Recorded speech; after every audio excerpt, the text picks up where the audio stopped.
वो अपने साथ उसकी रूह ले गया।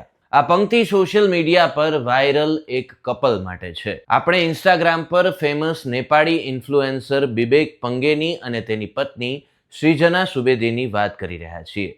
નેપાળનું આ કપલ છેલ્લા થોડા દિવસોથી પોતાના વિડીયોથી સોશિયલ મીડિયા પર છવાયેલું રહ્યું છે, પણ હવે તેનો પતિ વિવેક પંગેની આ દુનિયામાં નથી।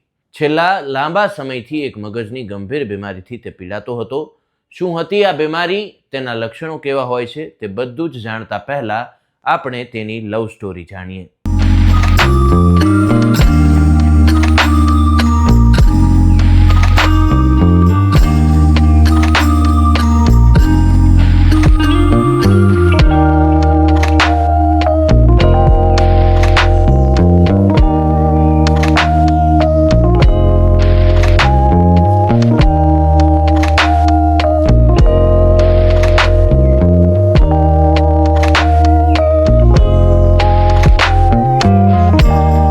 સૃજના સુબેદી અને બિબેક પંગેની બંનેની લગભગ 10 વર્ષ પહેલા મુલાકાત થઈ હતી।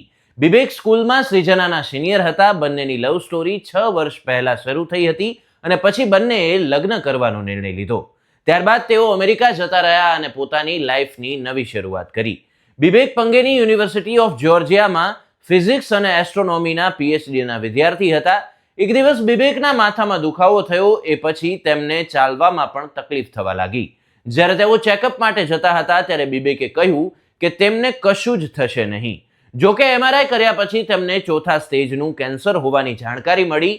તેમની પાસે માત્ર 6 મહિનાનો જ સમય હતો।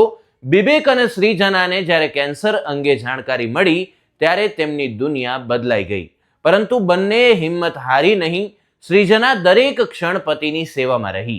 તે તેના પતિ સાથે પડછાયાની જેમ સાથે રહેતી હતી। બંનેએ ઇન્સ્ટાગ્રામ પર સારવારની શરૂઆતથી લઈને તેમના છેલ્લા સંઘર્ષ સુધીના વિડીયો શેર કર્યા છે। સૃજના તેના પતિ માટે બધું જ ભૂલી ગઈ હતી। સૃજનાએ પતિના કિમોથેરાપી સમય વખતે પોતાના પણ વાળ કાપી નાખ્યા હતા, જેથી તેમને સામાન્ય અનુભવ કરાવી શકે। તેને જાણ હતી કે પતિ પાસે માત્ર 6 મહિનાનો જ સમય છે, જેથી તેણે પતિને છેલ્લા શ્વાસ સુધી પ્રેમ આપ્યો, તેનું ધ્યાન રાખ્યું અને બધી જ કોશિશ કરી કે તે બચી શકે, પરંતુ આ શક્ય નહોતું। સૃજનાએ બિબેકનો દરેક ક્ષણે સાથ આપ્યો, પરંતુ તેને બચાવી શકી નહીં। બિબેક પંગેની જીવલેણ બીમારી સામે લડી રહ્યા હતા। જો કે તેમનો પોઝિટિવ નેચર લાખો લોકો માટે પ્રેરણા બન્યો। તે પતિ સાથે દર વખતે રહીને તેમનો અંતિમ વિડીયો હવે ખૂબ જ વાયરલ થઈ રહ્યો છે, જે 1 ડિસેમ્બર 2024ના રોજ પોસ્ટ કરવામાં આવ્યો હતો।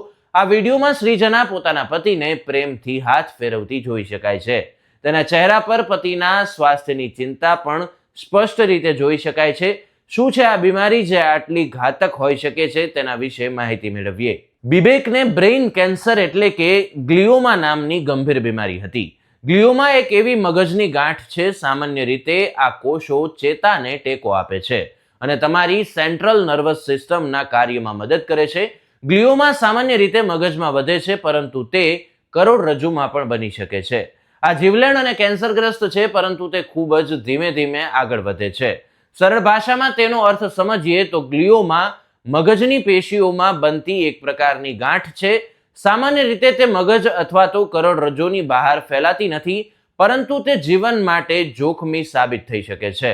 મગજના કેન્સરના લક્ષણોની વાત કરીએ તો તેમાં માથાનો દુખાવો, આંચકી, ચક્કર, ઉલટી, વ્યક્તિત્વ અથવા તો વર્તનમાં ફેરફાર, બોલવામાં સમસ્યાઓ, જોવામાં મુશ્કેલી અથવા તો દ્રષ્ટિ ગુમાવવી, વિચારવામાં, શીખવામાં અથવા તો યાદ રાખવામાં મુશ્કેલી થવી, ચાલવામાં અથવા તો સંતુલન જાળવવામાં મુશ્કેલી થવી, શરીરની એક બાજુ નબળાઈ અથવા તો નિષ્ક્રિયતા। આ બ્રેન કેન્સરને સાયલેન્ટ કિલર કહેવામાં આવે છે, કેમ કે તેની શરૂઆતના લક્ષણો સામાન્ય બીમારીઓને મળતા આવે છે અને લોકો તેને ઇગ્નોર કરી દે છે। આ જીવલેણ સ્થિતિ દિમાગમાં અથવા તો તેની આસપાસ અસામાન્ય સેલ્સની અનિયંત્રિત વૃદ્ધિના કારણે થાય છે। બ્રેન કેન્સરનું જોખમ કોને? બ્રેન ટ્યુમર કોઈ પણ ઉંમરે થઈ શકે છે। બ્રેન ટ્યુમરનું ચોક્કસ કારણ સ્પષ્ટ નથી। પુખ્ત વયના લોકોમાં સૌથી સામાન્ય પ્રકારનું પ્રાથમિક બ્રેન ટ્યુમર એસ્ટ્રોસાઇટોમા, મેન્જિનિયોમા અને ઓલિગોડેન્ડ્રોગ્લિયોમા છે। બાળકોમાં પ્રાથમિક બ્રેન ટ્યુમરના સૌથી સામાન્ય પ્રકાર મેડ્યુલોબ્લાસ્ટોમા, ગ્રેડ 1 અથવા ગ્રેડ 2 એસ્ટ્રોસાઇટોમા અથવા ગ્લાયોમા, એપેન્ડાયોમોમા અને બ્રેનસ્ટેમ ગ્લાયોમા છે. મગજના કેન્સરના કેટલા સ્ટેજ હોય છે તે જાણીએ. ગ્રેડ 1 મગજનું કેન્સર સ્ટેજ. ગ્રેડ 1 અથવા તો લો ગ્રેડ બ્રેન કેન્સર એકલા સર્જરી દ્વારા સાધ્ય છે. આ નિમ્ન ગ્રેડના કેન્સર જેમ કે પિલોસાઇટિક એસ્ટ્રોસાઇટોમા, ગેંગ્લિઓન્ગ્લિયોમા અને કેનેફોરિંગિયોમા ઓછામાં ઓછા જીવલેણ છે. આ કિસ્સાઓમાં કેન્સર કોષો સામાન્ય દેખાય છે અને ધીમે ધીમે વધે છે, જો કે દર્દીઓના લાંબા ગાળાના અસ્તિત્વની શક્યતા છે. આ પ્રથમ સ્ટેજમાં સર્જરી પછી કેન્સર દૂર થઈ જાય છે. ગ્રેડ 2 મગજનું કેન્સર સ્ટેજ. પિનોસાઇટોમા, ડિફ્યુઝ એસ્ટ્રોસાઇટોમા અને પ્યોર ઓલિગોડ્રેગ્નોલિયા જેવા કે સેકન્ડ ગ્રેડ મગજના કેન્સરમાં કોષો સહેજ અસાધારણ દેખાય છે અને ધીમે ધીમે વૃદ્ધિ પામે છે. જો કે આના જેવી ગાંઠો અમુક અંશે ઘૂસણખોરી કરે છે અને તે નજીકના પેશીઓમાં ફેલાઈ શકે છે. પછીથી તેનું પુનરાવર્તન થઈ શકે છે. શરીરની એક બાજુએ શારીરિક દુખાવો, નબળાઈ અને સામાન્ય રીતે ડિફ્યુઝ એસ્ટ્રોસાઇટોમાના પ્રથમ લક્ષણ તરીકે જોવામાં આવે છે. સામાન્ય રીતે 20 થી 50 વર્ષની વયના પુખ્ત વયના લોકોમાં જોવા મળે છે. આ બીજા સ્ટેજમાં પણ સર્જરી બાદ દર્દીઓમાં લાંબા સમય સુધી જીવિત રહી શકે છે. ગ્રેડ 3 મગજનું કેન્સર. ગ્રેડ 3 મગજના કેન્સર જેવા કે એનાપ્લાસ્ટિક એસ્ટ્રોસાઇટોમા, એનાપ્લાસ્ટિક એપેન્ડિમોમા અને એનાપ્લાસ્ટિક ઓલિગોડેન્ગ્લોનિયોમા અત્યંત જીવલેણ અને ઘૂસણખોરી કરે છે. કેન્સરગ્રસ્ત કોષો અસામાન્ય દેખાય છે અને નજીકના મગજની પેશીઓમાં સક્રિયપણે વૃદ્ધિ પામે છે. આ ગાંઠો પણ પુનરાવર્તિત થવાનું વલણ ધરાવે છે અને ગ્રેડ 4 મગજના કેન્સરમાં વિકાસ કરી શકે છે. હતાશ માનસિક સ્થિતિ, હુમલા અને ફોકલ ન્યુરોલોજિકલ ખામી એ એનાપ્લાસ્ટિક એસ્ટ્રોસાઇટોમાના પ્રારંભિક લક્ષણો છે. રેડિયેશન થેરાપીની મદદથી દર્દીઓ વધુ આયુષ્ય મેળવી શકે છે, પરંતુ વિવિધ પ્રકારના લકવો, વાણીમાં અવરોધ, દ્રષ્ટિની સમસ્યાઓ વગેરે ઘણીવાર ઉપલબ્ધ સારવારો પછી પણ થાય છે. ગ્રેડ 4 મગજના કેન્સરના સંકેતો. ગ્રેડ 4 મગજના કેન્સર એ જીવલેણ મગજની ગાંઠો છે, વ્યાપકપણે ઘૂસણખોરી કરે છે અને નેક્રોસિસની સંભાવના છે.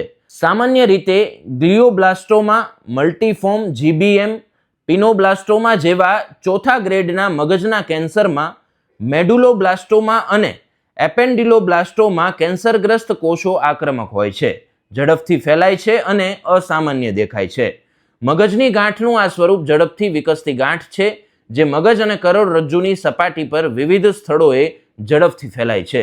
જો કે આ કેન્સરના આ ચોથા સ્ટેજમાં દર્દીને બચવાની શક્યતા નહીવત જોવા મળે છે. તો આવા જ ઇન્ફોર્મેટિવ વિડીયોઝ માટે હવે રાજકોટની યુટ્યુબ ચેનલને સબસ્ક્રાઇબ કરવાનું અને આ વિડીયોને શેર કરવાનું ભૂલશો નહીં. નમસ્કાર.